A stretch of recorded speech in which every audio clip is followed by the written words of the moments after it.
Regresamos de la pausa y continuamos con nuestro análisis con dos grandes periodistas y escritores, Jorge Mestre y Antonio Moreno. Jorge, tú escribiste un artículo precisamente sobre todo esto en OK Diario, muy acertado. ¿Puedes explicarnos un poquito, explicarle a la audiencia sobre lo que escribiste y tu visión sobre este posible conflicto? Sí, o sea, yo lo que escribí la semana pasada era un artículo precisamente un poco también lo que se está reflejando aquí esta noche, y es que desde que Biden está en la presidencia de los Estados Unidos, el mundo es más inseguro. Es un lugar más inhabitable de lo que era, pues con el presidente Trump. Antonio ya un poco ha apuntado en esa línea hace un momento. Estamos ahora focalizados en las tensiones entre Rusia y los Estados Unidos, pero no olvidemos que Corea del Norte este mes de enero anunció que posiblemente iniciará de nuevo con armas nucleares a lo largo de este año. Tampoco podemos olvidar la fatídica y desastrosa retirada de tropas y salida de Afganistán que provocó de los talibán al poder. En fin, y todo esto en cuestión de un año. Es que es alucinante, claro. Al final uno pierde la perspectiva y demás. Pero es que además, ahora que me preguntabas esto, María, quisiera decir y añadir que respecto a lo que dice Estados Unidos, es que, a ver, Estados Unidos dice que ellos no quieren impedir a ningún país soberano elegir sobre su futuro. Vamos a ver, a mí esa respuesta me parece completamente hipócrita, porque yo me juego lo que sea a que Estados Unidos jamás aceptaría esa misma soberanía que le otorga a Ucrania se la diera a México o a Canadá para que firmasen algún tipo de alianza militar con Rusia o con China. Por tanto, al final, en relaciones internacionales, lo que funciona, aparte de que cada Estado es igual dentro del sistema internacional, tiene que haber un principio siempre de reciprocidad. Entonces, si al final Estados Unidos lo que quiere es crear, digamos, bajo su paraguas de protección a Ucrania, pues aquí pueden pasar dos cosas. O que Rusia siga eso sin asumirlo, o, claro, y eso puede, digamos, llevar a una escalada mucho mayor, o que en el momento menos pensado, o a lo largo incluso de este año, que Rusia efectivamente decida, pues una operación similar a la de Cuba del año 1962. Entonces, que me refiero a la de instalar misiles, ¿no? En la Correcto, lo ha anunciado.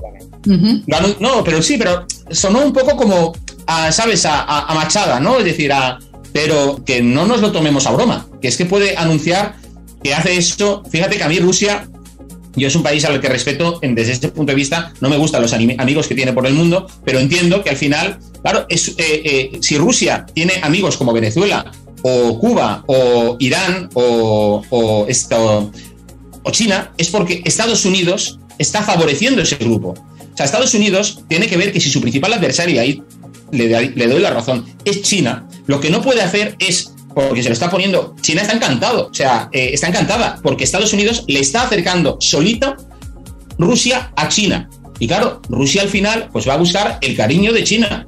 Ojo, que China y Rusia llegará un momento, no sé si será en 15 años, en 20 años, que chocarán. Chocarán porque son dos países con fronteras en común, y Estados Unidos y Rusia mirará con sospecha, con suspicacia, la evolución y el crecimiento de China. ¿Y qué está haciendo Estados Unidos? En lugar de aliarse, de traerse a su terreno a Rusia, o sea, para que veáis un poco la falta de capacidad estratégica de Estados Unidos, o sea, que le preocupa más lo de Ucrania que lo de China con Rusia, lo cual me parece, alucinante, ¿no? Bueno, la verdad que sí, y precisamente eso hemos visto cuando estuvo gobernando Donald Trump, ¿no? Cómo intentó acercarse a Putin y cómo le dejó ver a la prensa de que efectivamente Rusia no era nuestro enemigo. Por otra parte, Antonio, me gustaría saber tu opinión. ¿Por qué estas administraciones demócratas, estas administraciones de izquierda, se envalentonan tanto con Rusia y no hacen nada por llevar la libertad, por ejemplo, a sus vecinos, digámoslo así, ¿no? A Cuba, a Venezuela. ¿Cuál es el interés exacto, ¿no?, y concreto para que el único objetivo ahora mismo sea atacar a Putin, amenazarlo, sancionarlo, cuando mientras tanto quieren levantarle en cuanto a las sanciones a Venezuela y a Cuba? ¿Cuál es tu opinión al respecto? Bueno, yo más que interés, María, lo que veo, como bien dice Jorge, es una falta de visión estratégica descomunal que además procede de los años 90. Es decir, con la caída de la Unión Soviética se podría haber ayudado a la regeneración de aquella parte del mundo que tanto sufrió los años del comunismo, y sin embargo no, lo que se intentó fue una especie de poder unipolar y de enseñarse sobre esa parte del mundo, como digo, mientras se nos decía que países como Arabia Saudita o Marruecos eran aliados, ¿no? yo más que a un interés propiamente dicho, lo achaco a una falta de visión y a un desconocimiento sobre todo eso, desde la misma potencialidad del mismo futuro inmediato. Como bien dice Jorge, de hecho, China y Rusia van a chocar temprano. Sí, es una frontera muy jugosa en cuestión de materias primas, en cuestión de despoblación, y eso va a ser tarde o temprano un choque entre ellos dos. O sea, en vez de haber tirado por ahí y en vez de haber aprovechado además el tirón que tenía la migración europea del este a Estados Unidos, ¿no?, que hubiera conectado mucho con esa parte del mundo, pues yo creo que solo se pensó en una relación como de dominio, ¿no? Y además es lo que dice también Jorge con el tema del gas. Yo creo que no se está midiendo la dependencia que muchos países europeos tienen del gas de Rusia, de Bielorrusia, o que pasa por Ucrania, y nos estamos metiendo en un terreno muy peligroso por culpa de esa visión. O sea, porque por más interés que tengan en una especie de dominio político y demás, está claro que si tú me estás hablando de que voy a llevar la libertad, el progreso, la tolerancia para arrancarlos del malvado Putin. Sí, bueno, pero luego entonces, ¿cómo que eres aliado de Arabia Saudita? Es que... claro, la hipocresía, ¿no? Y es que no se entiende. Claro, y a ese respecto, además, os doy unos datos también. Aquí en Estados Unidos se tiene a Putin, como un demonio, ¿no? Sobre todo la izquierda estadounidense.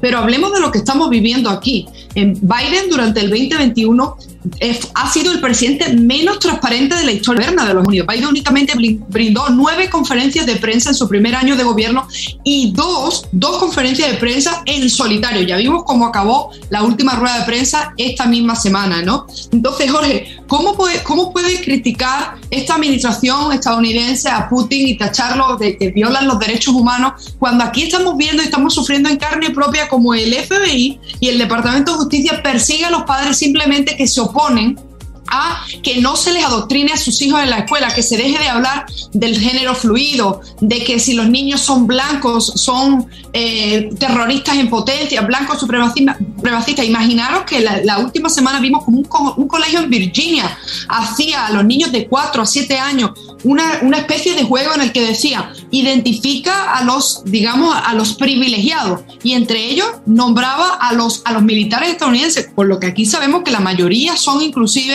gente que viene de unos estratos pues no muy afortunados, personas que buscan un futuro mejor en las Fuerzas Armadas, los blancos, aquellos que creen en Dios. ¿Cómo se va a permitir esta administración criticar a Putin cuando nos tiene a todos los conservadores contra las cuerdas, no? Sí, totalmente. Vamos a ver, al final esto es una cortina de humo, pues imagino, para esconder su indolencia, su incompetencia, su incapacidad para hacer frente a crisis tan importantes, pues como la crisis del COVID, que hizo una serie de promesas y no las ha cumplido, todo el tema de la campaña de vacunación obligatoria que quiso imponer, y en fin, está, yo creo que tratando de prepararse de cara a esas elecciones de mitad de mandato del próximo noviembre y tratar a ellas, pues como el gran salvapatrias.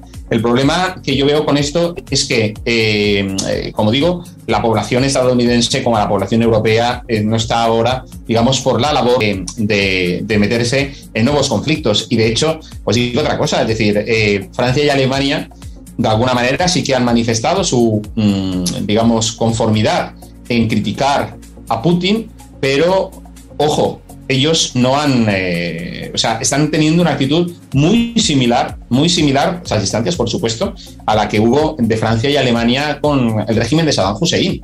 Recordad que, que estaban las armas de destrucción masiva, que luego no existían y se inició una guerra por parte de los Estados Unidos. Entonces, en este sentido, pues vemos unas actitudes muy similares. Es decir, un presidente de Estados Unidos que va desbocado, que dice que Rusia entra, que es inminente, que hay grandes probabilidades. Es decir, cada vez hemos pasado del ataque inminente de hace un mes a que ahora hay grandes probabilidades. O sea, meter el miedo en el cuerpo.